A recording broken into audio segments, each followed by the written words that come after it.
Awesome. Okay, we already have 10 attendees in the room. We're also recording them. So welcome everyone who has already joined us. So we have our 4 amazing founders here. We'll just be waiting maybe a few more minutes just to make sure that everyone finds the virtual room. And then I'll be presenting my screen just to give you a quick introduction. And then from that, we'll jump straight into the pitches, which is going to be really exciting. So yeah, just 1 or 2 minutes.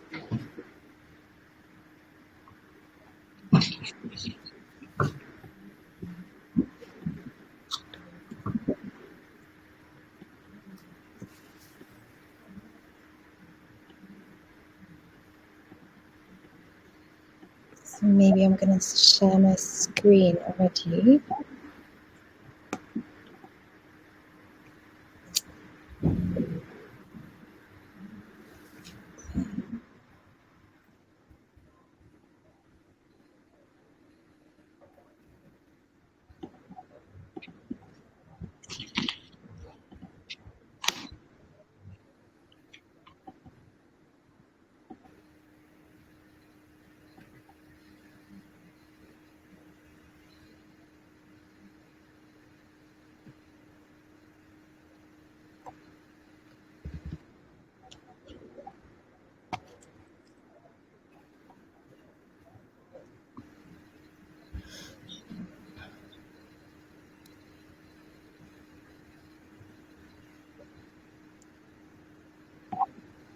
We'll give it just maybe 30 more seconds and then we'll get started.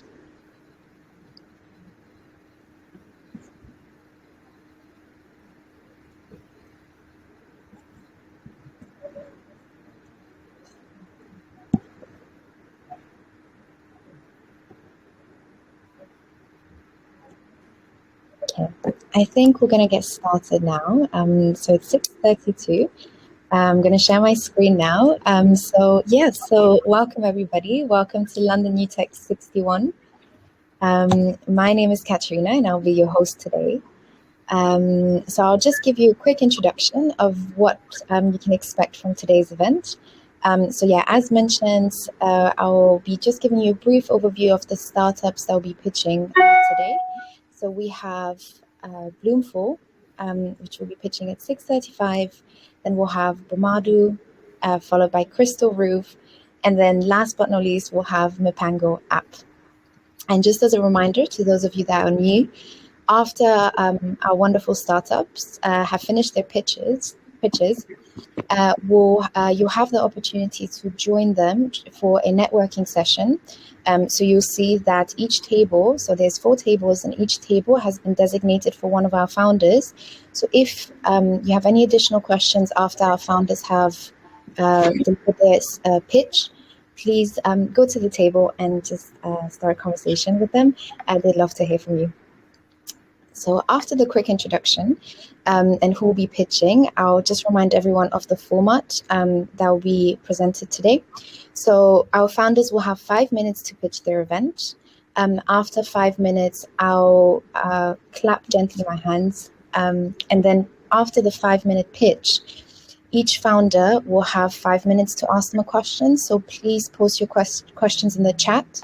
I'll be reading out to them, and please make sure you ask them as many questions as possible to really make sure you understand what their product and what their mission is about. And they would be so happy to hear from you.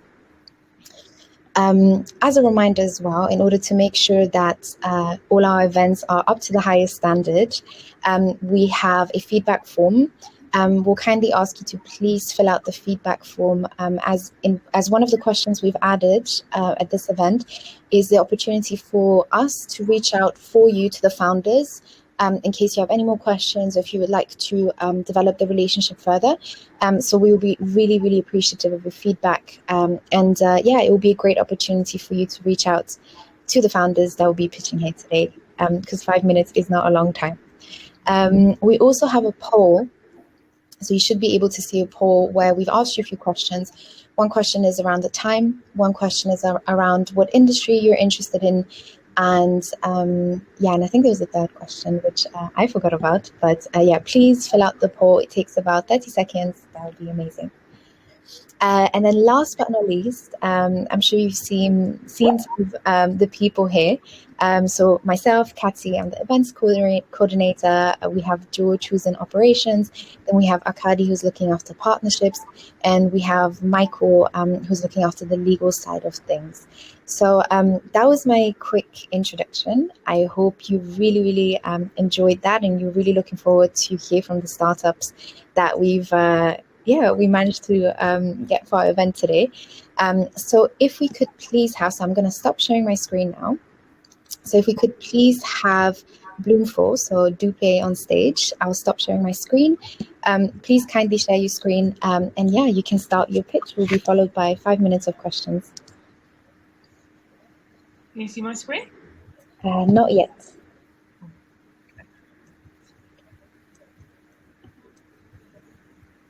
Okay, got it.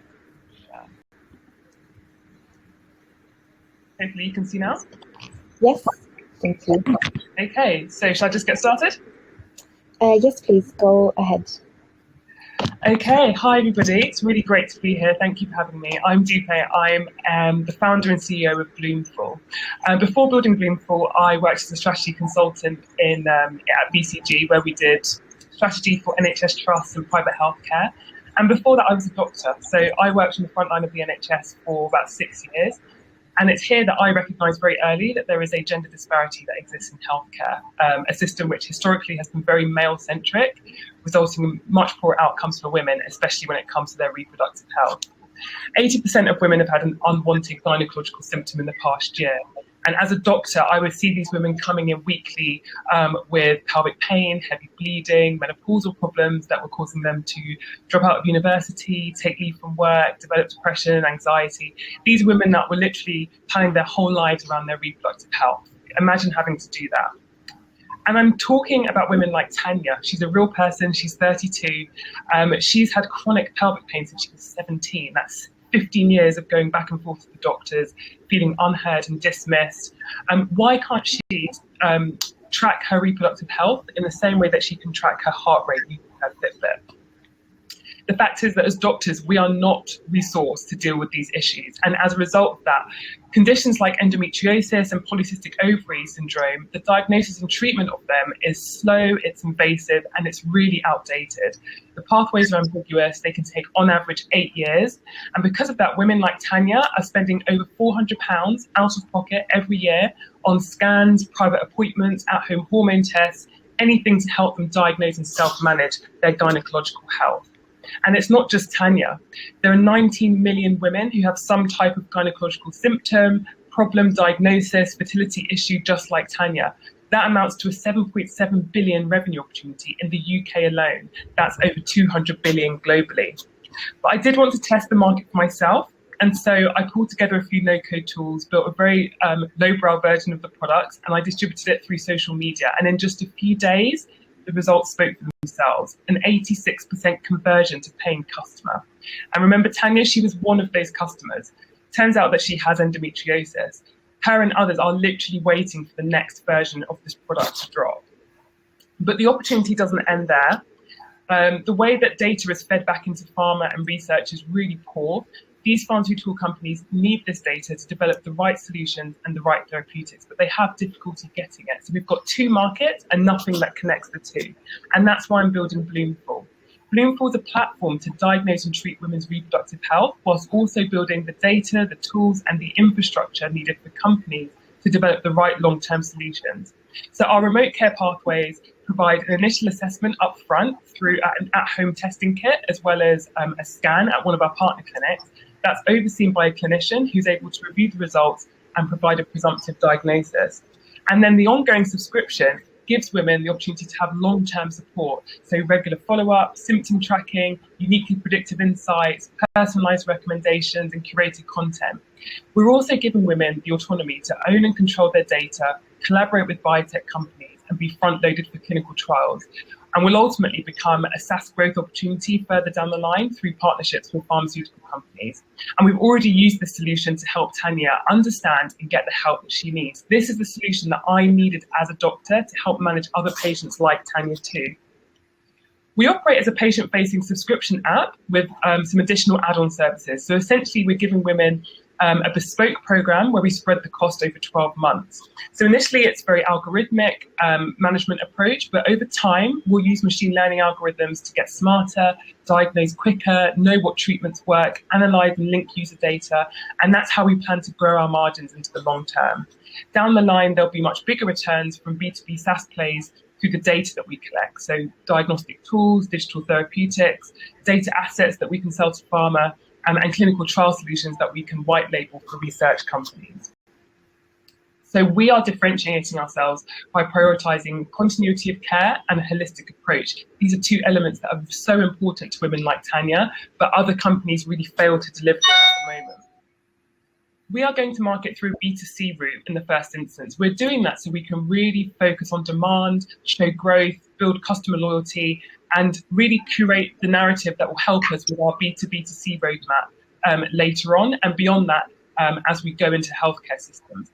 And our main levers are around online channels, influencer marketing, and partnerships. And we're making such active progress in all of those areas already. We've already shown that we can drive traffic from social media to our platform, and we've got some key partnerships that we're really building up at the moment with some really important advocacy groups. So we absolutely have the team to build this. I already have 12 years of experience across clinical medicine and healthcare strategy, and I've built a team around me who have got the expertise, the vision, and the tenacity to bring this to life and put it into the hands of women globally. The time is up. I just wanted to let you finish, but yeah. No, that's fine. I'm pretty much at the end anyway. We're raising £600,000. That's basically the punchline. Perfect. That's really cool. And thank you so much, Dupe, and apologies for cutting you off. And if you have any, so first of all, please, if you could go into the Q&A session now. And if you have any questions, please feel free to ask Dupe now. Otherwise, if you want to meet Dupe later during the networking session, please also feel free to find her there. We just want to turn it over to our audience now and see if there's any questions from you, if you have any additional considerations that you'd like to share.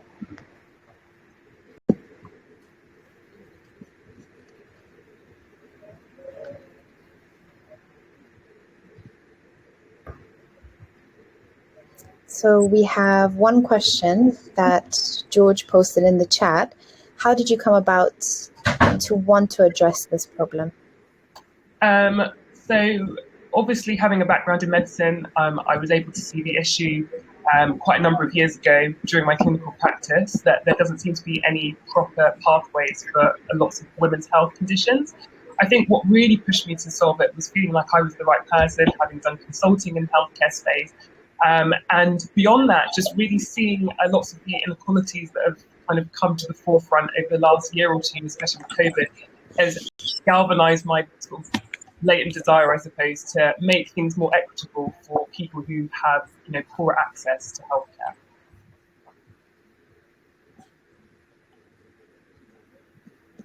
Okay. That's it. Okay. Could you talk a little bit more maybe about your business model, so just our investors could understand that in a bit more detail? Yeah. So we operate as a subscription app, patient-facing subscription app. So in terms of the user journey, somebody who has a particular symptom would come onto the platform. They'd be able to go through a very easy kind of triage, and then they would be able to enter our subscription and have their initial assessment. So that would involve an at-home hormone test, as well as a scan at the clinic. And then from there, the platform is just around the additional support that they get over the following year. As well as that, we have add-on services that they can tap into, which have a variable cost depending on the service. So it's a subscription, a monthly subscription, as well as those add-on services. Thank you so much. We have a question by Maureen, just shared on the stage. So the question is, what is the biggest challenge you face by entering the medical sector? So the clinical medical sector or the health tech sector, slightly very, very different sectors. I think having come from being a doctor to going into consulting to doing this, it's just the shift in mindset to working on one-on-one on patients.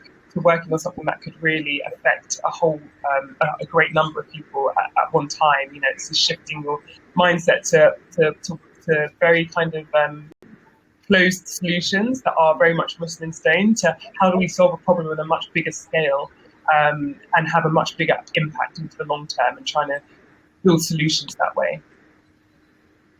Amazing. Thank you so much. I hope, Maureen, that answered your question. Mark has answered. So we have another question here by Nicholas. So I'll just share the question with you, show on stage. How important is it for your backend to integrate with NHS systems? If not, how easy is it for your users to share their data with NHS professionals? How easy is it for backend to integrate with NHS systems? At the moment, not, because NHS systems notoriously are terrible, even for integrating with each other, let alone with anything outside. But you know, we want to build ways to be able to share that information as easily as possible. Obviously, we want to build a pathway where women can stay on this programme in a world where it's difficult for them to get their care that they need in the NHS a lot of the time. But as we go forward, we will be finding ways for them to share that information with their primary care provider as required. Perfect. Thank you so much. And we have Mark has answered. So we have one more question. I'll just show it on stage. So how are you thinking about tying into clinical trials? Will you act as a recruitment channel for trials relevant to women's health? Yeah, absolutely. So partnering with some of the bigger centres that are doing research in some of the key areas that we're tapping into. So notably like chronic women's health, pelvic health conditions like endometriosis and polycystic ovary syndrome. We'll be partnering with those particularly big centres and essentially, yes, trying to funnel patients into those trials, which historically have been kind of not poorly done, but you know, a lot of them are very small scale because we're not able to find the kind of the volume of women that are needed to get the granularity of results that are going to make a difference. So yeah, that would be that is a good channel for us that we'll be pursuing. Perfect. Thank you so much. So we have maybe time for one more question, so I'll just wait a few seconds. But other than that, Dupe, thank you so much. It was a really interesting presentation. So I think there's no more questions. So thank you so much, Dupe. So I'll hand it over now to Abby, who will be pitching to us Bomadu. So Abby, please welcome on stage. Please share your screen and let me know when you're ready. So I'll just time your pitch. Thank you, Katharina. Can you hear me? Yes, I can hear you well. Okay. Can you see my screen? Yes, I can see your screen. Okay, thank you for that. Good evening, everyone. Good evening, Katrina. My name is Abby. I'm CEO and co-founder of Bank of Mom and Dad United, which is abbreviated for Bomadu. So Bomadu is a new banking plus lending to help solve the mortgage deposits challenged first-time buyers in the UK. Young people between the age of 25 to 39 tend to experience before buying their first house in the UK. So what is the story or what is the pain behind Bomadu? Bomadu actually came as a personal pain that I experienced a few years ago when I wanted to buy my first house. I had the challenge of saving the deposit. Not that actually I wasn't able to save, I was able to save, but the challenge actually that the property prices keep going up. So which means that I had to keep extending my saving ability literally on every year, so that in order for me to be able to then fulfill my home ownership dream. This is the pain I want to solve for young people or the next generation, particularly from the millennials and also Generation Z, who are currently, many of them are going through the pain of raising the cost to fulfill their home ownership dream. So Bomadu will enable equal access to home ownership across the UK by making fair and ethical deposit funding to make reality for first-time buyers in the UK. As we all know it, home ownership is the cornerstone of a strong community. This is what we want to achieve in the UK. So what is the problem, again, that we want to solve as a company? We know that the first-time buyers are finding it increasingly difficult to raise the deposit that they need to buy their first home. The gap between the first home purchase price and mortgage offer is constantly increasing and causing a massive gap. There's also a widening disparity between rising house prices, and also salaries not keeping up at the same pace to enable first-time buyers to fulfill their home ownership dream. Who's the typical customer for Bomadu? A young couple like Jane and Rowan, who are recently engaged or married. They are both in full-time employment, struggling to juggle the demands of rental payments, and are also due to increased cost of living and saving for home deposits. They are finding it difficult and struggling to be able to raise the necessary deposit that they need to fulfill their home ownership dream. And they're looking for a way to afford the deposit that they need for that first house. And they're currently renting, which makes it even more challenging for them to be able to save for that deposit. So a typical couple like this will be a prime customer for Bomadu that we want to help make home ownership a reality for. So what is the solution that we're proposing now for Bomadu? So Bomadu will offer a banking product like normal current account, UK current account, which also comes with first of its kind lending of 100% of the deposit, similar to the government help to buy scheme, but an enhanced version of that. The difference is that we will lend 100% of the deposit that first-time buyers want to need or require to buy their first home. And customers will also be able to use our current account to optimize their income and expenses, which means it comes with a money management tool, a budgeting app that helps them to be able to keep money aside, save efficiently, and then afford any other life important goods that they desire to do. Also, the deposit itself is a maximum cap at 10% deposit, mortgage deposit, which is 10% loan to value of the property that first-time buyers would desire to buy. So what's our revenue model or the loan product itself? So our revenue model is based on the primary product, which is the lending product. And of course, it also comes from the banking product, the current account that we will be offering. But the primary one is the lending. According to Daily Mail 2020, it's that the current average deposit required for the millennial or Generation Z to afford a home in the UK is about £46,000. Half of this is what we really intend to charge as interest back to us. And we anticipate by year 5 to be able to annualize a return of revenue of £680 million. And of course, this is assuming that we capture a share of market, which is 14.5% of the total addressable market that's available to us. So what validation have we gathered to date? According to Statista, which is a research body, and also including some first charge lenders in the UK, the likes of Halifax, Lloyds Bank, and as well as Nationwide, we've gathered that 70% of first-time buyers actually would be interested in deposit finance that we intend to offer.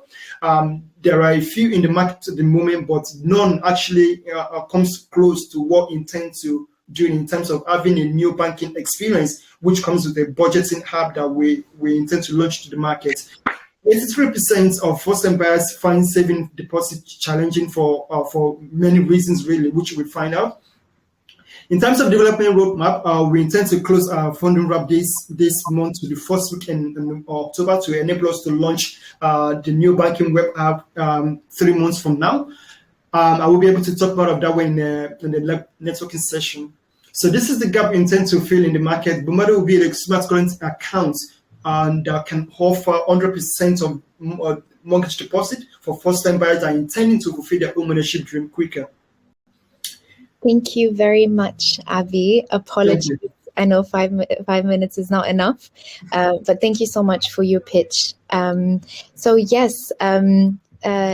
if we can turn it now to the audience, please post your questions in the Q&A section. Maybe one question I can start with whilst the audience is still formulating theirs is, Abby, what is your go-to-market strategy? How are you looking? Because this is clearly a problem that you've identified, but how are you planning on acquiring customers? Thank you. So we intend to use a direct to customer, which is targeting direct first-time buyers. We've got traction about 1,000 of them waiting to be onboarded. We are using social media to actually target them. We know where many of them are. There are a number of first-time buyers platforms that we have joined that we also intend to target them to use first of all, the new banking approach to help them to build deposits, and also they can then, for anyone that is qualified, we then offer the lending product. But we intend to target our first-time buyers directly using social media platforms, really. Thank you very much. So we have a question from the audience. So Ivor, thank you for the pitch. What other players are in the industry? So what are your competitors? So our competitors, the main competitor at the moment seems to be the government help to buy scheme. But unfortunately, the government help to buy scheme is coming to an end in 2023. Closest to that, it's Opportunity. Opportunity is also a company that is similar to government help to buy scheme, but they have to be able to use Opportunity, you need to have minimum of 5% deposit, but we are 100%, and none of them actually come close to the new banking experience that we are launching to the market. So we stand head and shoulder out when it comes to market. We are literally first of its kind in the UK. Mm-hmm. Okay, thank you very much. Do we have any more questions from the audience?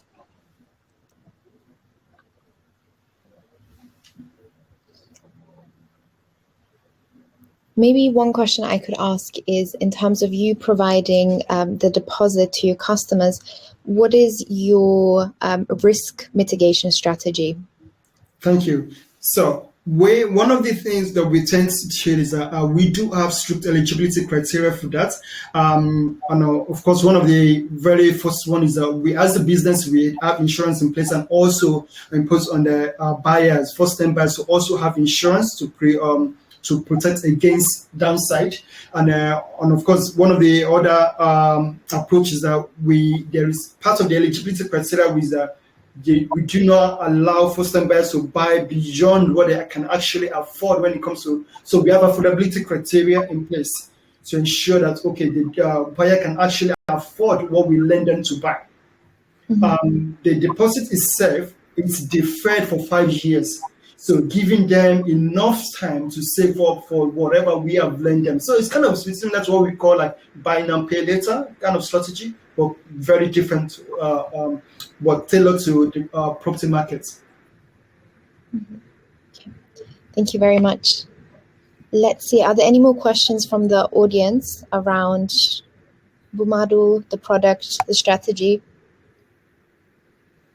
If you're a bit shy right now to ask your questions, you can find Abi after the networking session. So unless there's any more questions. Okay, yeah, always feel free. So you have Abi's contact details here. Please take a screenshot. And if you also want to reach out to Abi or want us to help you reach out to him, you'll be able to do that through the feedback form. Okay, perfect. Okay, thank you so much, Abi. Thank you. And I'll pass it over now to Victoria. Victoria is here from CrystalRoof, who, funny enough, is also in PropTech.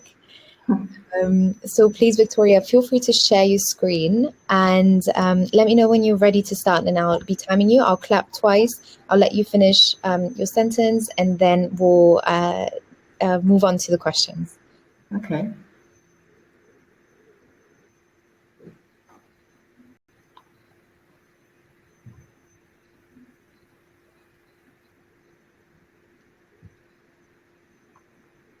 Can you see my screen now?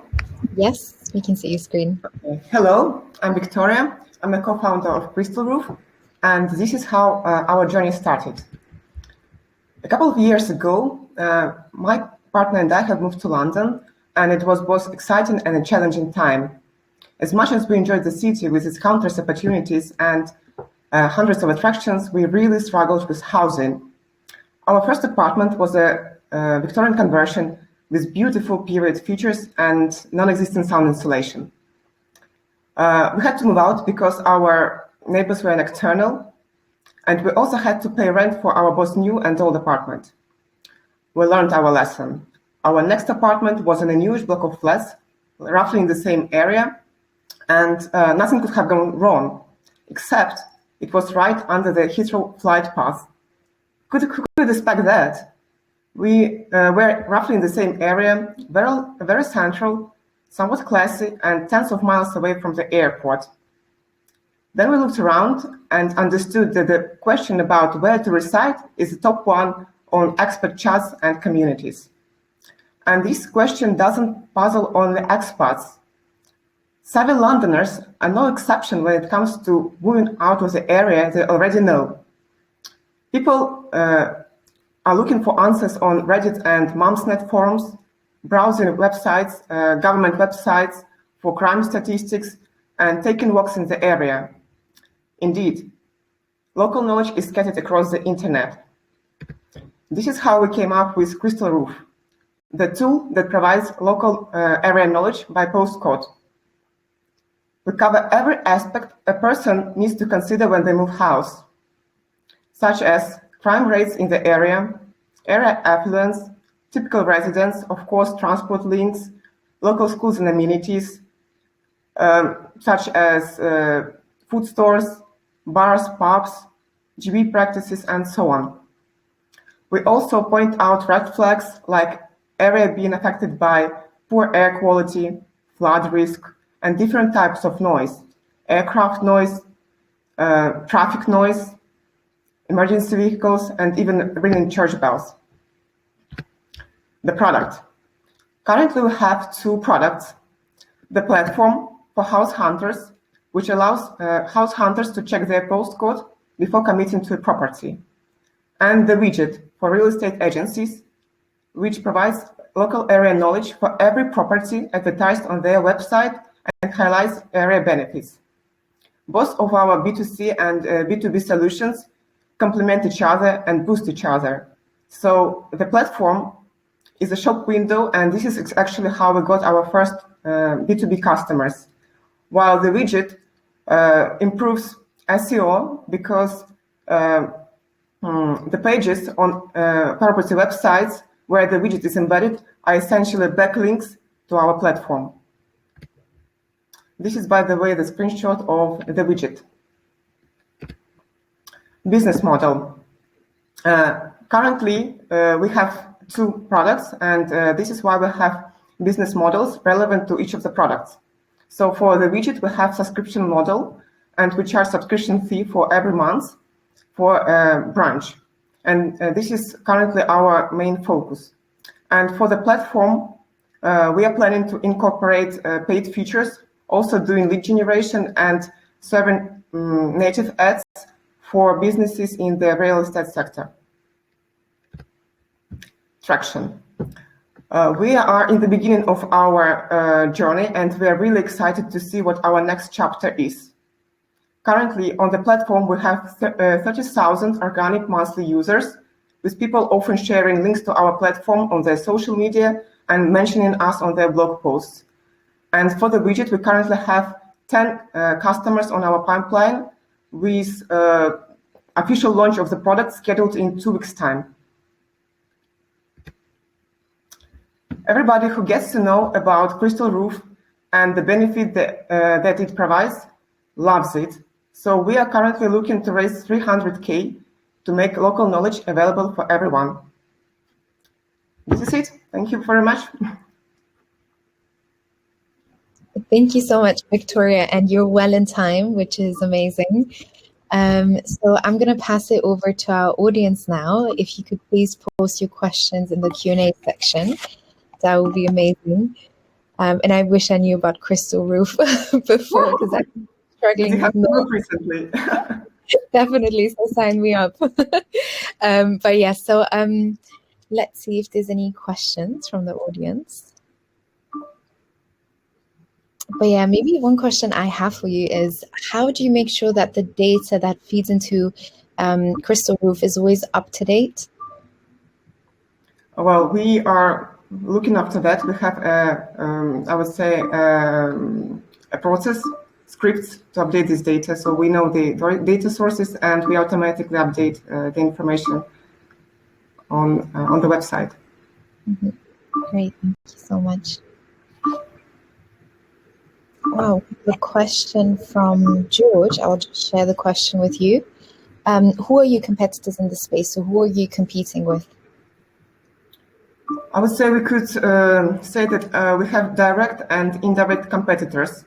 So our direct competitors are, I would say they are old internet directories like StreetCheck or 192.com and so on.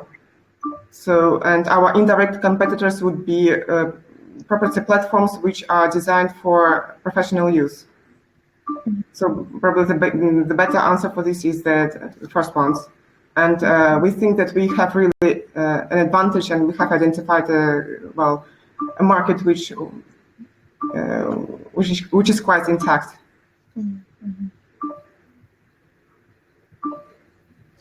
Thank you very much. So there's another question that we have from George.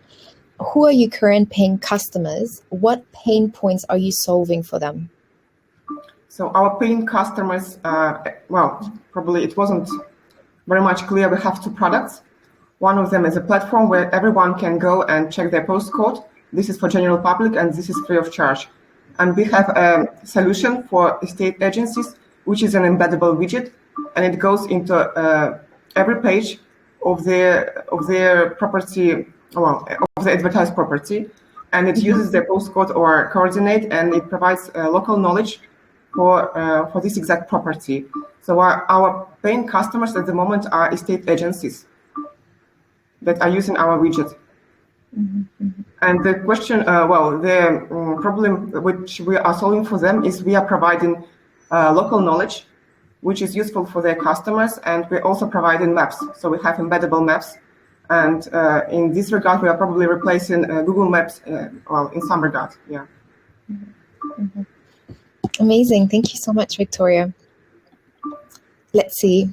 Are there any more questions from our audience? Maybe what I could do while some of you are thinking about some questions, and please don't be shy, because the founders want to hear from you, and questions also sometimes make them think about their product and things they haven't considered, so please don't be shy. But one thing I'm going to do whilst I'm going to wait and see if someone else will be posting questions is I'll be posting our our feedback form in the chat. Please, if you have 1 minute or less, could you fill it out and let us know if London New Tech, you would like London New Tech to put you in touch with one of the founders you heard today. And also the recording of this event will be available on YouTube by tomorrow. So you'll be able to review and then get in touch with the founders again.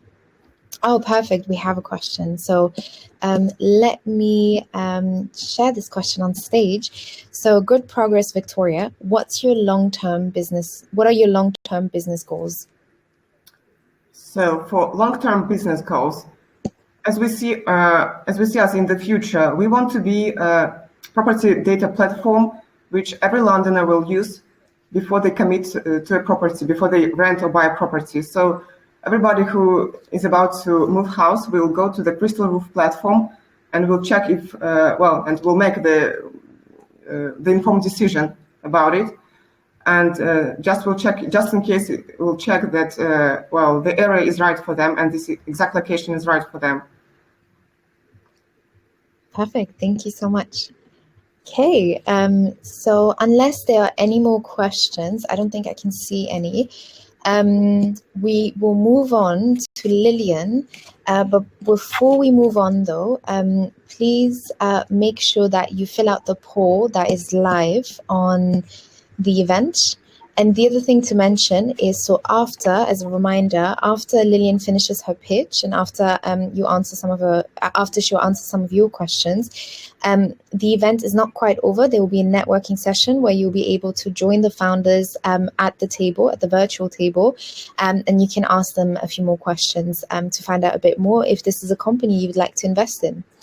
Yes, thank you so much, Victoria, and thank you so much for your great pitch. Let's move on now to Lillian. Lillian is here for Mipango app, which is a fintech company, and you'll be hearing from her shortly.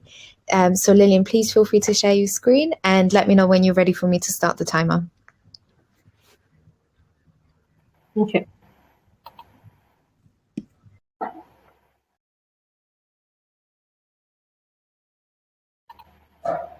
Screen. Not yet. Oh, there we go. Yeah, just shared. Okay.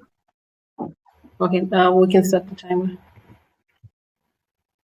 So hi, my name is Lilian McCoy, and I'm the co-founder to Mipango app, which is a high-value financial management mobile app for the unbanked population and software for banks. We are based in Tanzania, but incorporated in the UK. So a few years ago, my co-founder and I were doing personal analysis of our finances against about 10 years of consistent income.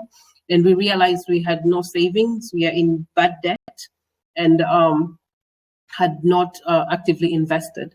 All of this was, digging down, we realized we had a bad spending habit, which was again due to financial literacy from a young age. And it's a problem that's affecting over 60% of the Tanzanian adult population. And you'd expect financial to address this, but they don't have the tools to do so, especially technology-wise. So we built Mipango, which not only enables users to create and to create e-wallets and do smart spending, but they can also access personalized investment opportunities, spend analysis, personalized financial product recommendations tool.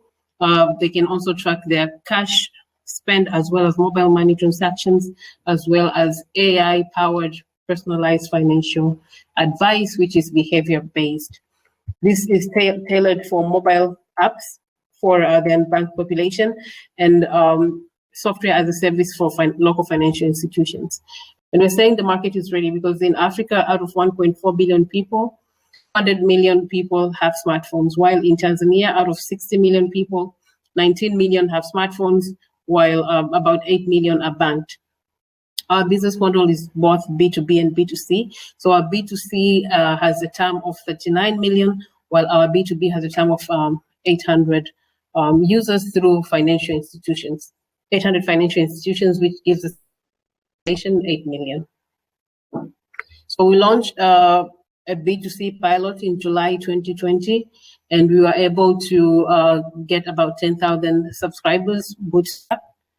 And with this, we recorded about $800,000 in transactions, with about 56% of the users being active base. With our B2B model, we are in negotiations with the leading bank in the country, CRDB, which will give us access to 3 million customers. And we are also in mature conversations with 2 other banks, where we'll provide for them Mipango software as a service. So there are competitors in the market, but how do we stand out? We're saying while enable you to track your income and expenses, we have also enabled e-wallets. We offer tailored financial education, as well as our solution is provided in local Swahili language, and it is oversimplified for consumption of the mass population with minimal education and minimal financial literacy, as well as we help users change their financial behavior. So yes, you have a bad spending habit, but we guide you towards active spending, active saving and active investing, as well as cutting down unnecessary expenses. Our product recommendations engine will study your data through AI, and based on your data, we'll recommend to you bank solutions that you should take up that will enable you to either achieve your goals faster or to save more money. And with this, we get paid commission from financial institutions for the products that we sell to our customers. And then our additional business model of software provider as a service to local institutions, while competitors only provide apps. So our B2C marketing channels include the usual Google ads, radio, app store optimization, etc. And B2B, we do pitch sales meetings to financial institutions, as well as free trials of Mipango platform. So we are looking to raise $300,000 and $50,000, which will get us to year 2, where we'll have about 517,000 downloads for our B2C model. And for B2B, we'll have 2 bank customers confirmed. And we'll spend the $350,000, where 29% will be on platform upgrade. We already secured a partnership with KiwiTech, who will be financing our technology needs, but we have to foot this bill by 50%, as well as 30% for marketing, 41% for overhead and admin. So how do we make money? B2C, the app is free to users, where we make money through in-app ads and commissions from financial institutions as for banks as their digital salesman.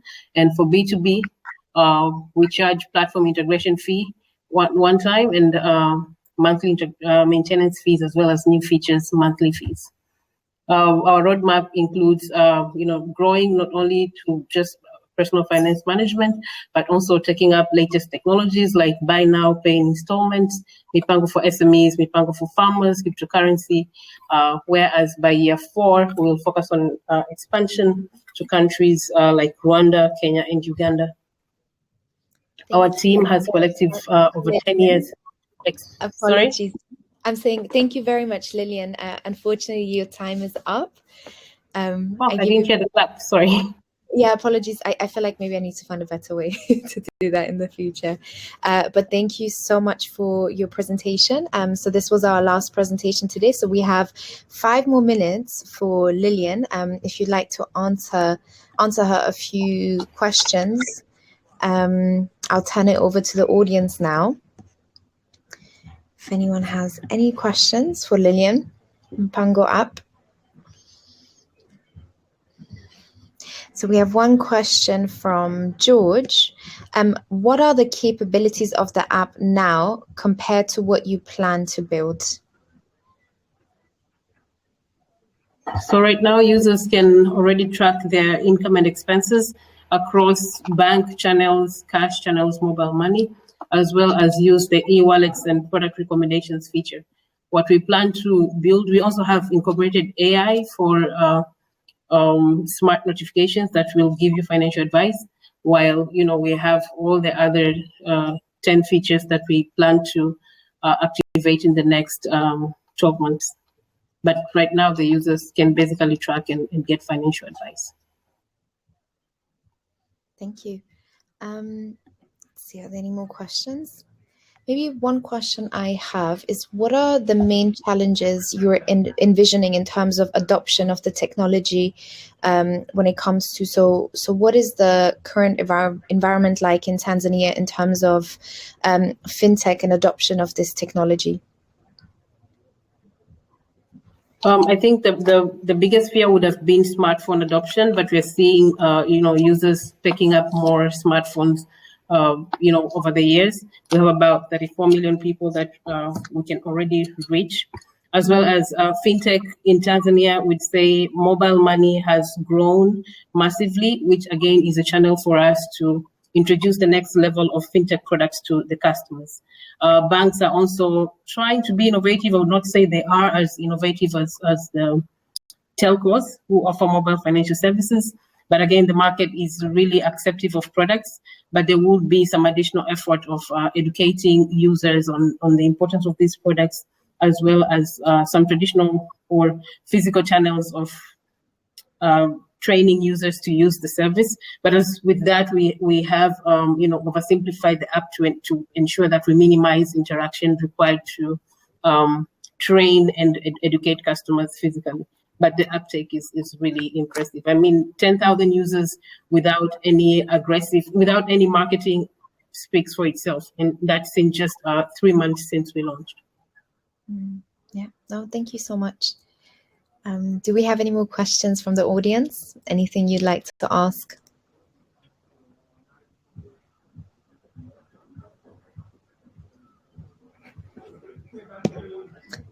Okay, I think that question is quite similar to what I asked, but what hurdles do you anticipate in your plan to bank millions of Tanzanians on your platform? So would you like to add anything to the question, or have we lost Lillian by any chance?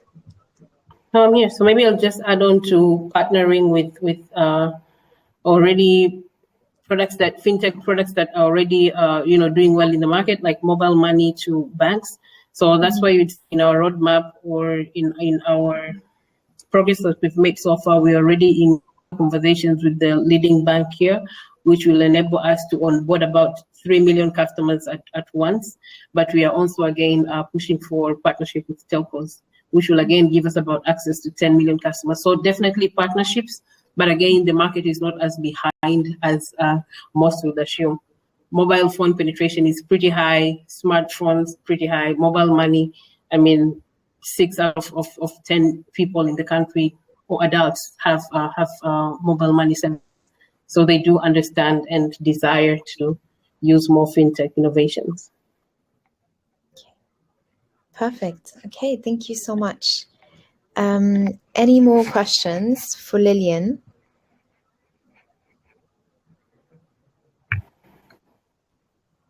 Okay. So maybe one more question I have, just around your business model. So you mentioned B2B, B2C, but do you think you'll be focusing your efforts at this point? Because I've heard a lot of partnerships from you through banks, through telcos. What is your focus going to be now in the coming months in order to get traction and in order to reduce customer acquisition cost? Definitely B2B. We are seeing it, although it has a longer sales cycle, but it gives you big numbers or big sales at once. So, we have a green light with the leading bank, CRDB. So we are focusing our efforts on that to ensure that materializes, and that should, take us at least to revenue generating, breaking even, and making profit by next year. So Okay. yeah, definitely focusing on. Perfect. Thank you so much. So let me just wait a few more seconds to see if there's any more questions. Yes, so thank you very much to all of the presenters we had today and the amazing startups you've pitched to us. We had some amazing questions, and we really enjoyed hearing from you. So to the audience, please make your way now to the virtual waiting room, where there's going to be 4 tables, and at each table there's going to be 1 founder. Please, reach out to them. They want to hear from you. They want to answer your questions. Please don't be shy. So the last thing to say is thank you so much to our audience for participating. This event wouldn't have been possible without your support and your continuous engagement. So thank you so much. Yes, I think we can end our session today. So as mentioned, thank you again to everyone, and please make your way now to the waiting room, and please go speak to the lovely founders we had here today. So thank you so much. Look out for our newsletter that's coming out at the beginning of this month, where we'll be sharing some exciting events we have planned for the next month. And if you're a founder who'd like to pitch at our event, please reach out to us. I'll be posting the event. I'll be posting the email of London New Tech here in the chat, so you can reach out to us, and we'd love to hear from you. But until then, have a lovely evening, and we'll see you soon. Bye, everyone.